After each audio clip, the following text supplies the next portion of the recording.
I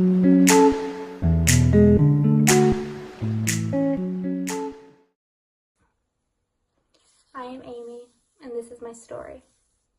Starting from my childhood, my environment felt normal, but reflecting back on it now, it was completely abnormal.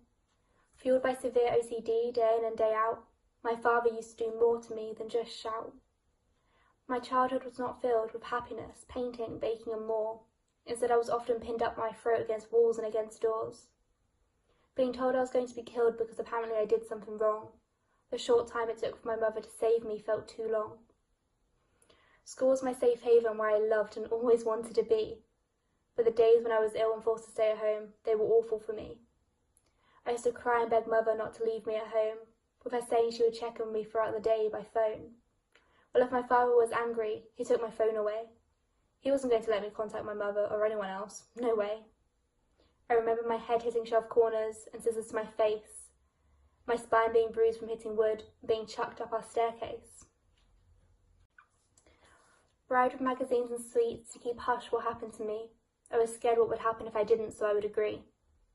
There were a handful of times when I did tell my mum, but the days after then definitely weren't fun.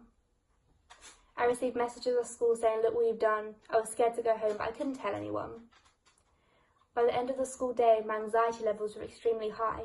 With my heart beating so fast, I thought I may die. As soon as I arrived home, I would want to immediately hide away. I can remember the level of fear I had now that my mind lets it all replay.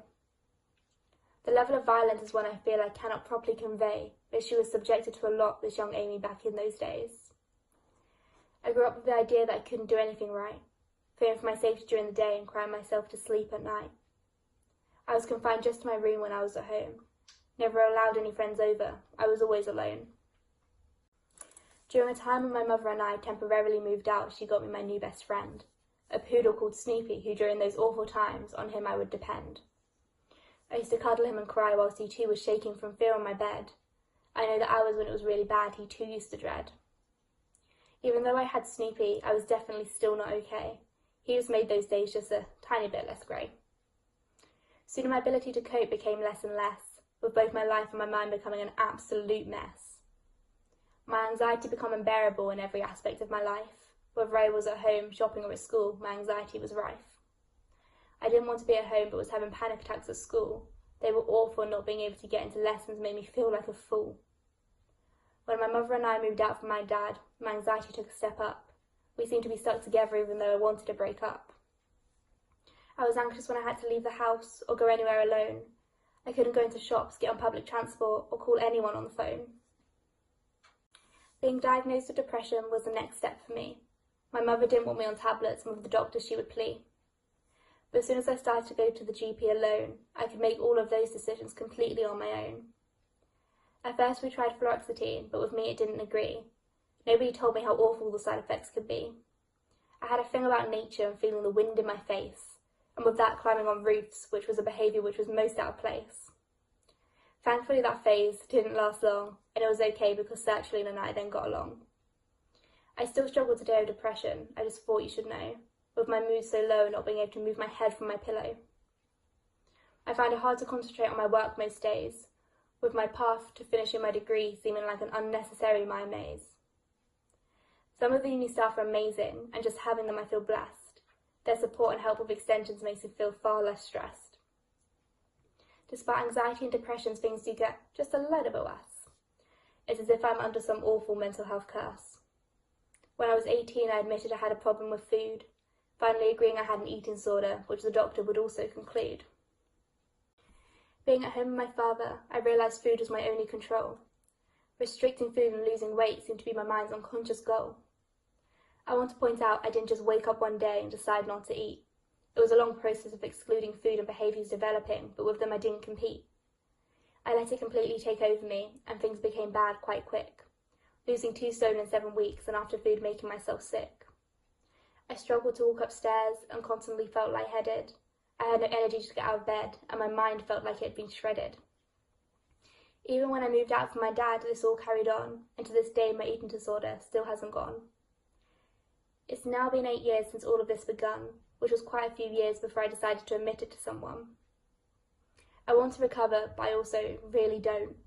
and I'm really scared that due to the hold my eating disorder has on me, that I won't. Physically, I'm much better and I've put back on weight, but my weight going up and now feeling fat is something I absolutely hate. I still restrict and try to get my weight down, and if I eat something I hadn't planned, I have an absolute meltdown. Recently, trying to cope with my weight, and after eating, I started to take it out on my arm, where I get a knife and with it I cause myself some harm.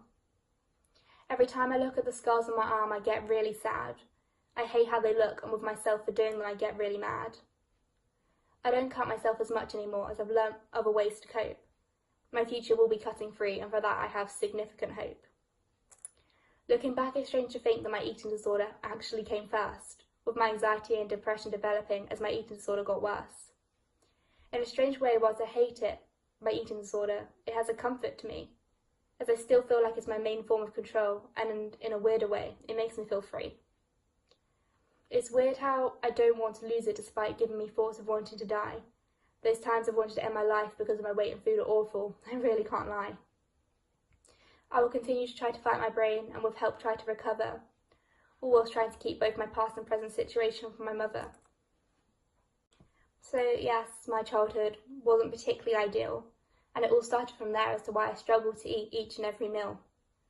There's more from my childhood and more recently too that I haven't tried to explain, but it's because bringing those parts back up brings me too much mental pain.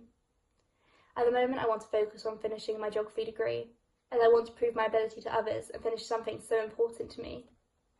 I also definitely want my life to become happier and feel more whole, which will come from me and my brain and from figuring out how to get more control.